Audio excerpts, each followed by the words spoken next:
Ngayezulu isifundo sethu sanamhlanje sithi wathi uShembe wesithathu inyanga yezulu noma ngabe ubuya ngo-8 emsebenzini u6 usudlulile kodwa ungalali ungazange uthandaze ubonga usuku ucela ubusuku obuhle yathi noma ngabe u4 ukugejile kodwa ungalithatha uhambo ungazange uthandaze thiwa wathi ubaba mkhulu lingashoni ilanga lingapheli usuku ungazange ugqoke umNazaretha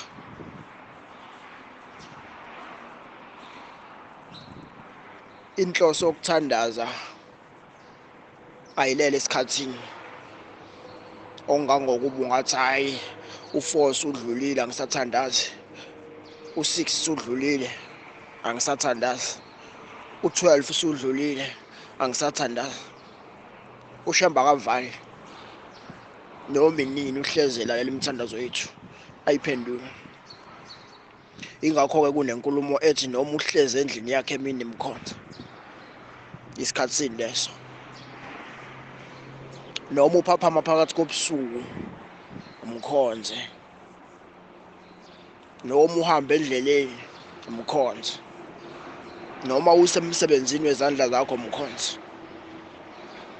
ikhathi zokuthandaza ikhathi zaba sezulwini zokuthandaza mawuthandaza ngalezo ikhathi usuke uthandaza nemindeni yakini nasezulwini kusuke kume yonke into kwenziwa lento osuke uyenza nawe ngaleso sikhathi kodwa ngokwakho noma inini uShembe uyokuzwa uma uthandaza ubhekise kuye ubonga kodwa ngokwakho noma inini uShembe uyokuzwa uma uthandaza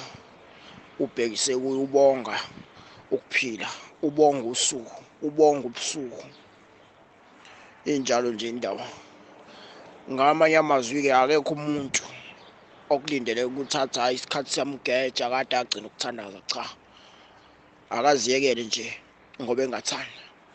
kodwa ithuba ngokukaShembe livuliwe wayisho lo yena ngomlomo wakhe ukuthi ungavuka ungathandazile ungalithatha uhambo ungathandazile ungalala ungathandazile noma uphaphama phakathi kobusuku thandaza ngiyabonga Nkosi buseni kuzini